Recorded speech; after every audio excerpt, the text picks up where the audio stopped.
All right, we are back. Georgia spring practice started. When was that? Tuesday. I believe so. Um, Yeah. so they reported camp on Monday. Kirby had a press conference. Not a whole lot. I think that I guess my two takeaways were not as many people were injured coming into spring as there was the past 2 years. There's only 9 guys that weren't going to be able to participate, and some of those 9, some were able to participate in certain drills, but not full pad practice hidden. So that was one of the big takeaways, and then also, I guess my other big takeaway is you can tell the messaging already because it's been echoed. Kirby said it first, and then when the players were interviewed by the press, um, it was echoed. So they're all on the same hymnal book, and it was, about passion, the fire to play, and who was it that said they didn't pay? Was it C.J. Allen? I think it was. He didn't play whenever he was 7. They didn't have to pay him to play football. He wanted to play football. So I think that's been the echo, which is an interesting thing. I don't know where that leads to or what. A lot of times these mantras and sayings later in the season they become something because the players just keep repeating it over and over again. You go, oh yeah, yeah, yeah, they're doing what they've said they're doing. So those are two things that I would keep my eye on, I guess. Um, yeah, and then the obviously hearing, and I think they had one practice that was open for just a short period of time to the media. Yeah. So, I mean, I'm not saying anything critical. Nobody really knows that much about the people who were freshmen that are coming in and starting to practice. So it'd be interesting to see if any of those. We'll see them in spring, but we're not sure what prominent of a role some of these freshmen will have. The one kid that was the 5-star defensive lineman whose name is Griffin, I believe. They said Elijah he Griffin. was Eli. They said he looks every bit of the 5-star. Now, again, that could have been in t-shirts and shorts, so who knows what that means. But the other part is, yeah, it'll be interesting to see. You got a lot of new faces on the offensive line, and Kirby was talking about new faces. That happens every year, of course, but there's on critical position groups, in my opinion, offensive line, wide receiver. There's been on the offense. I'm talking strictly on the offensive side. There's been some turnover, and so it's going to be important to see what this offensive line looks like. And I'll be honest with you, I'm looking for improvement when it comes. It's hard to tell that in the spring, but we have got if we don't fix the offensive line problem, we're going to have the same issues with the offense that we've always had. So, and I'll be interested to see Puglisi lastly, to see how much he's pushing Gunnar Stockton. And I don't think Kirby's going to make an announcement before towards the end of fall camp of who the starting quarterback is. If that He whole was he was pretty tight-lipped about it when they asked him about the quarterback competition, and I think a lot of people would say it's going to be Gunner, given the fact they started against Notre Dame in the playoff game, and then the second half of the SEC championship against Texas. I don't know.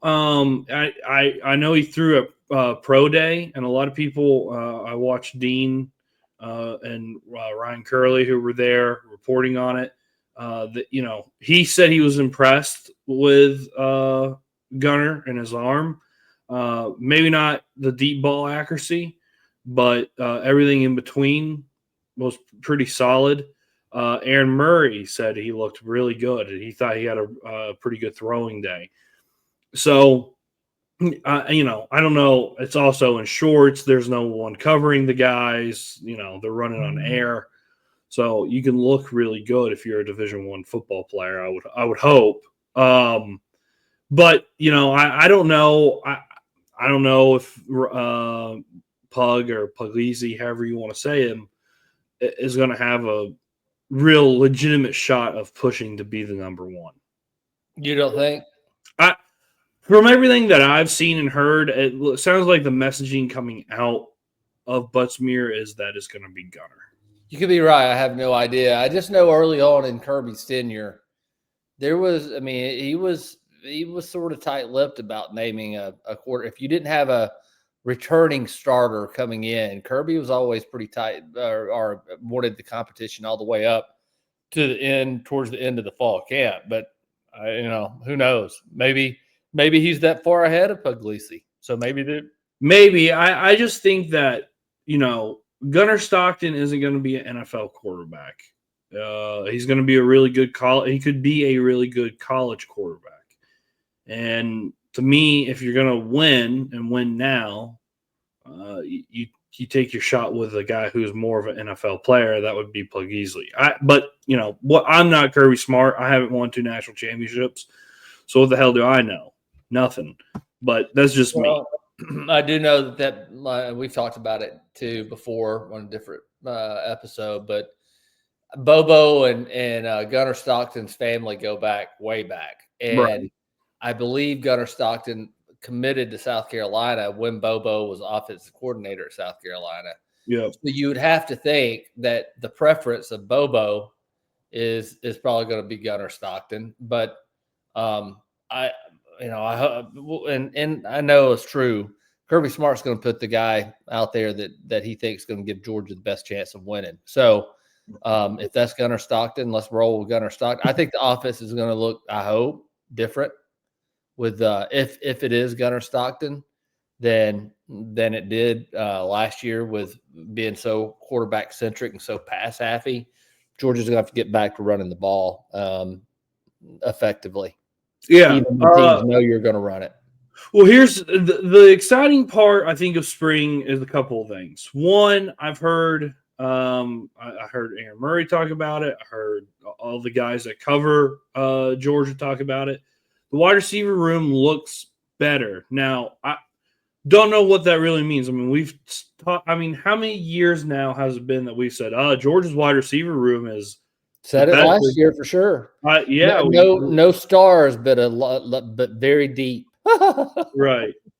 So, and now Zachariah Branch, he's a star. He's probably one of the fastest guys in college football. He can catch. Ryan Puglisi was talking to Aaron Murray and told him that he has to shorten his anticipation for when Branch breaks off on his route because he does it so fast. So that's exciting. Noah Thomas, he's a freak. He can run fast. He's a track guy. He's tall. And then we didn't mention this out in the front, but Colby Young is back with the team. So more than likely going to play, I would assume. Kirby said he kind of moved really fast on it, but it seems like he's eligible to play. And he doesn't want to dig into that because of all the issues around made up by the media about Georgia's culture. He doesn't want to dig too deep. Yeah. And he doesn't want too much media hype on the kid either, probably. Yeah, He's to play one more year. Last time he played, he had a touchdown very clearly and didn't jump into the ball. So could have beaten Alabama, but whatever. So that's my last memory. So I won't have that much hype.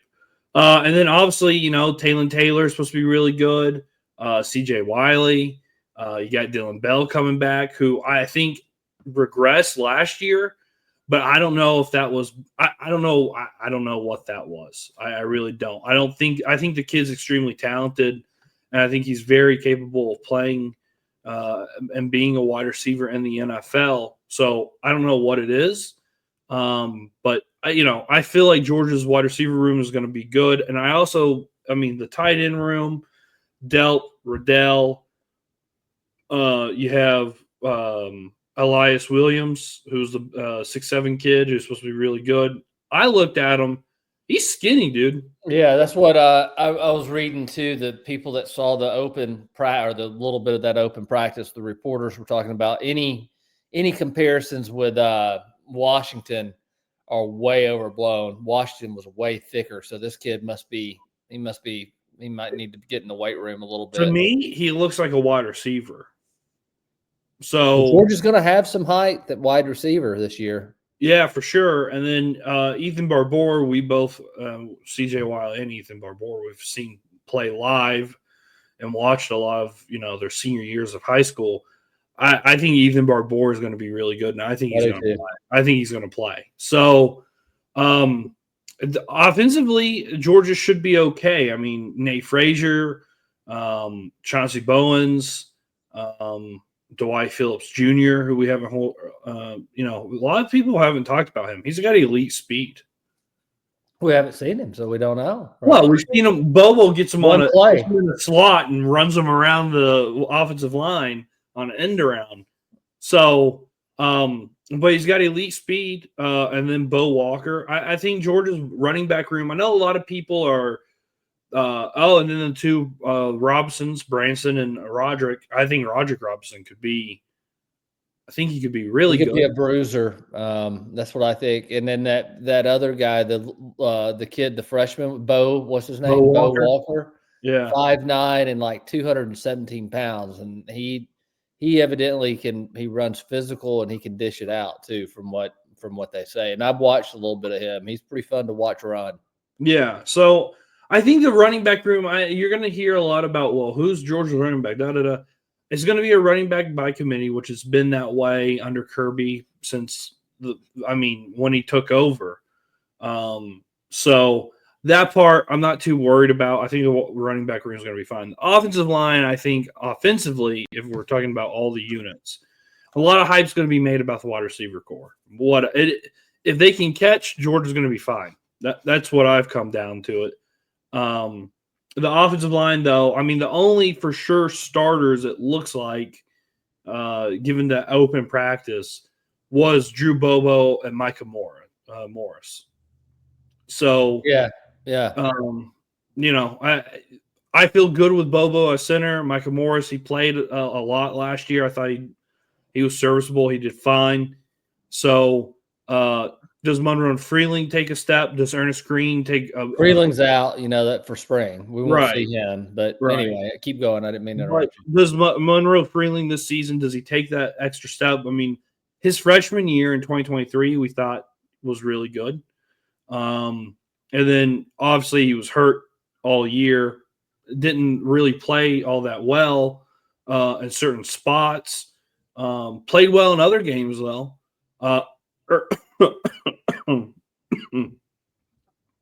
Ernest Green. Yeah. He was supposed to be the next big NFL lineman that Georgia has, and he really regressed. Yeah, I'm hoping that was injury last year. I hope that was an indication of what we saw, because after his freshman year, I was in amongst those saying, hey, this kid's got a bright future. He's going to play a long time in the NFL. But last year, that left tackle, and I will tell you, I know we've talked about it, but Carson Beck had no confidence, especially in that left side. And we saw it pretty early on in the season. And then we saw a spate of interceptions. And that's the reason I say we got to have better line or better tackle play, left tackle play than we had last year. And that could, I think a lot of that had to do with injuries, but also, I mean, there were some things that you can't blame on injury. Like Monroe Freeling, for sure did it. And I know I watched Ernest Green do it all night against Ole Miss. Ducking your head, getting way too deep on your pass set. I know we're getting really technical here with people that probably don't know a lot about offensive line play, but way too deep on your pass pro. So those things are not injury related. Those things are coaching, and that's playing, and that's technique, that's work ethic. So, do those things get fixed? Do they get shored up? I don't know. And then also, who's going to play your other guard? I think is there a kid named Calhoun? Daniel Calhoun. I was about to mention him from Walton. I watched him play in high school. I thought he was really good. I think he can be a really good offensive lineman. I was sold on him from the day I saw him. I think he can be an NFL type player. There's Nair Daniels in there. I don't know him. Big kid. So I don't. I don't know who they're going to play at guard. There's Uni. I don't know how to say his last name. I'm free. There's someone else I'm forgetting that can play guard. Anyway, it doesn't matter. I just want to see. I think it's going to be Daniel Calhoun, but we'll see. I think Calhoun's could be really good. So I don't care who's in there, but I come back to it. To me, that's the most important position group. And in my opinion, from the years we won the national champion, I know we talked about quarterback last show, but yes, difference, obviously, the level of play, but the offensive line level of play has, to me, the last couple of years has taken a step back. Yeah, I would totally agree with that. Also, let's go to defensive defense. I know the first it looked. I heard Ryan Curley. He was standing outside of practice after the media viewing. He said it was Daniel Harris and Dalen Everett, which are my two favorite corners of the past 2 years. I've really loved them and the coverage. Those are the ones, are the two corners. And then you have DeMello Jones and Ellis holy shit, corner from IMG. What's his name? Yeah, this is Ellis Robinson and KJ Bolden. It's Ellis Robinson? Ellis Robinson, KJ Bolden. I don't know. Yeah. KJ Bolden's a kid from yeah. Well, that's safeties. Yeah. So I think, to me, I think Ellis Robinson should be the one, just staring at him, but obviously he hasn't done enough. But you're going to have, I think, cornerbacks, though. I know a lot of people sweat it and worry about that. And that was a worry in 21 for Georgia in their national champ. But that was a great, if you go back and look at it, that's really good corner play. I'm going to tell you, with Kirby Smart, Muschamp still sniffing around the program. You got a corners coach and a defensive backs coach. Out of all the position groups on the field, that is the most coached up group of kids that you could possibly have. So I always have, and Kirby, he can tell getting off the bus on whether somebody can play defensive back, and he can recruit them and he spots them. So I have confidence that we'll have defensive backs that can play. I'm not too worried about defensive backs. Linebacker, it's going to be Raylan Wilson, C.J. Allen as your inside linebackers, with Justin Williams and Chris Cole rotating in there. Chris Cole, we saw a lot toward the end of the season. He changed numbers, by the way, just so everybody knows. He's number 9. He's number 9 now. I like Ogletree. So I think Chris Cole, I think he's going to be really good. I think Justin Williams is going to be one day a player. So inside linebacker, not really worried about. Chris Jones, I know they moved from inside to outside, which wasn't breaking news. I mean, he played outside some this past season. So I think Georgia's going to be fine. Quintavious Johnson is on the outside, who I think is really good. I think he's better than Chaz Chambliss, just saying. So I think Georgia's going to be fine in the linebacker room. They have a talent of wealth. I mean, think about all the guys that were top 5 in their position group on outside linebacker and inside linebacker that Georgia's got. I'm not too worried about the linebacker position at Georgia. Well, you still the guy that you have not mentioned, and we overlook him, but I'm going to tell you, he looks like a football player. And he's played when he's gotten in them. He's played well, I guess, or to me, he looks like he's okay. But Gabe Harris used to be number 29, and he's now number 0, by the way. Okay. So he's changed numbers. But I'm excited that outside linebackers group, lost 2 really impactful guys. It's going to be important to see. Transfer portal. Huh? When we lost 2 guys to the transfer portal. Yeah. So that'll be a position group that'll be interesting to kind of watch.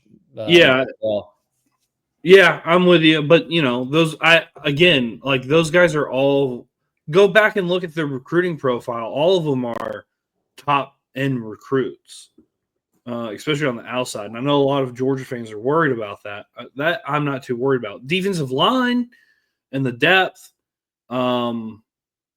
that worries me. Christian Miller. I know Isaiah Gibson was playing. Some. I'm trying to remember who else. Who am I missing? I don't know who you're Well, a missing, lot. but there are you're right about that being also a group. That's another group. The offensive and defensive line from the years that Georgia's winning championships. Those are the two differences. We're still looking for the next Jalen Carter, Trayvon Walker, right? We haven't had those, and it's seemingly right now from guys with experience. It's light. We got Elijah Griffin, 5-star that we've already talked about. He's there. 52. You mentioned him, Christian Miller, right? Yeah. Jordan Hall. He's not lived up. I mean, young, but we're still waiting for him to show the 5-star. Najir Johnson was a big recruit. Who? Najir Johnson. Yep. I remember his name. He hasn't really done a whole lot. I know he's redshirted. Xavier McLeod. I thought he played toward the end of the season. Year after he got healthy, he did championship game and the bowl game. Yeah, I thought he played really well. Texas he played well. Yeah, and then Jordan Thomas, and then you got Ogboku, who was a big name coming out of recruiting, so not a lot on him. Justin Green, and then Hain, who I've heard some stuff on, haven't heard a whole lot, and then obviously John, what's his name? John A. I don't even know. How yeah. John A. So they have names, but thin for sure. Yeah, and it's a long season in big boy football. I worry about it on both lines of scrimmage, but yeah, we'll see what we got. I also think like Isaiah Gibson, he's going to play outside linebacker, but I also think he's going to play like a defensive end type, right? I don't know. Well, I think that's what they're going to have him at. But anyway, Trayvon Walker role. Yeah, Trayvon never played. He never. I mean, he would play on the outside, but he played inside some too, right? Yeah, I think Isaiah Gibson's got enough thickness on his body to play inside a little bit, especially on rundowns. But again, I don't know 100% like on that, but I think they're going to be okay. And then safeties, they're going to have Ja'Cory Thomas, obviously KJ Bolden. I think is going to improve. The more he plays, he's going to improve. And then Jonel Aguero, said he bulked up. They said he's gotten a lot bigger. And that other kid, the brother, what's his name? Branch Zion. They're rotating Aguero and Zion, or the Branch kid is whatever their names are rotating in. And Aguero looks a lot bigger from what I was reading. Well, I mean, look, I safeties, I'm not worried about. Georgia's always had really good safeties. Georgia's always had really good corners. They might suck one year. That's why I'm hoping for Daniel Harris because, boy, and, Dalen Everett, I was on him all 2023, 2024. He was our best corner.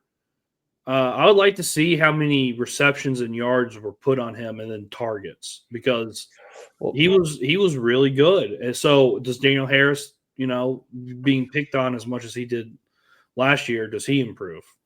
Well, that's the other thing. Georgia last year, and it's going to be missing, or at least the production that we had last year has gone to the NFL. But one of the things that helps your defensive backs look good is being able to pressure the quarterback and make him uncomfortable, right? And I just don't know where that's going to – I mean, I'm not saying it's not going to exist. You just don't know. The production from Georgia largely is going to the NFL. So where's that going to come from? Because you want to – Kirby and the staff at Georgia play a lot of man-to-man, right? Yeah. You want to see somebody get burnt and have a bad night, put no pressure or affect the quarterback and watch what happens. That could be a bad, long day. Yeah. Certain teams especially. Yeah. Well, and here's the other thing too. Last year, and I don't know if it's stats, it was definitely a fill for me. I felt like Georgia could not shut down the run like they used to. They Even couldn't. in 2023, they could Well said. stop But the run. yeah, trenches is Um, where Georgia dominated when we were winning championships, and it's not. We have not been as dominant on offensive and defensive line.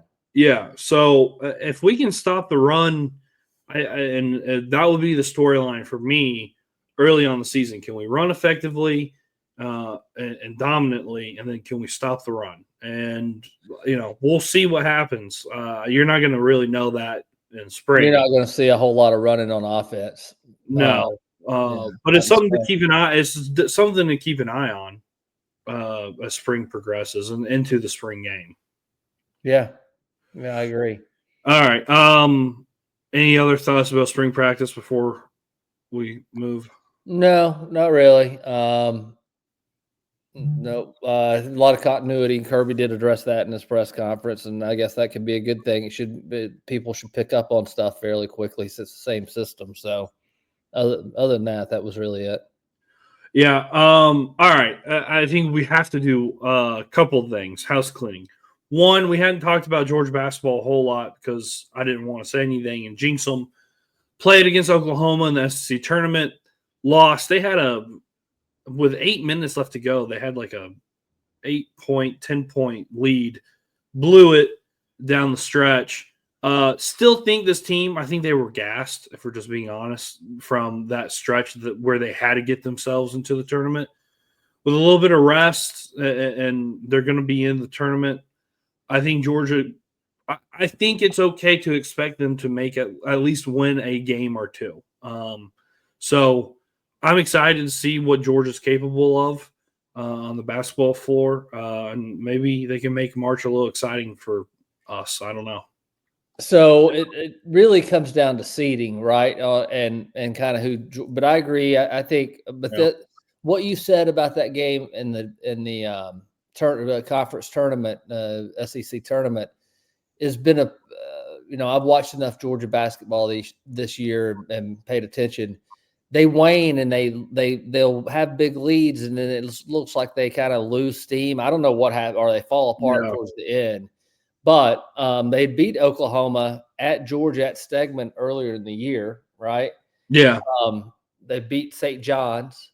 Yeah. So it would tell you, and there's 14 teams in the as many as they could be. Texas, I think, is a bubble team, but they're Right. talking about as many as 14 SEC teams. The record is 11. The Big Ten had in 2021, I believe. Yeah. But if Georgia won 20 games in the SEC, that schedule, they should be able, depending on the seeding, they should be able to win. Like you said, they should be able to win at least one of these games. But I was reading who potentially they got them a 9 or a 10 seed. Yeah. And we might have to end up playing some of the blue bloods of college basketball if that's the case. But we'll see. I'm not too worried. I really think this team with the front court that they have, I think is really good. And then the guards of Luke Kane and Silas Demery, I think Georgia should be okay in the tournament. They look like a tournament team. Here's the other thing too. Oklahoma,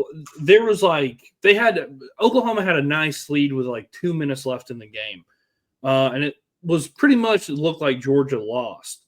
And to me, they were digging their heels in and they tried to come back, and they had it.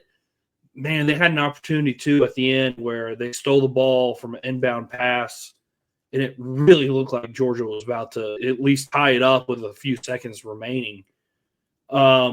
So that part showed me a lot because they're already in the tournament basically. They could basically go, well, all right, we ran out of steam. We're tired. We've had a long season where we had to battle our ass off to even get in the tournament. So this SEC title doesn't mean anything. But they kept digging in and kept fighting and kept playing through it all.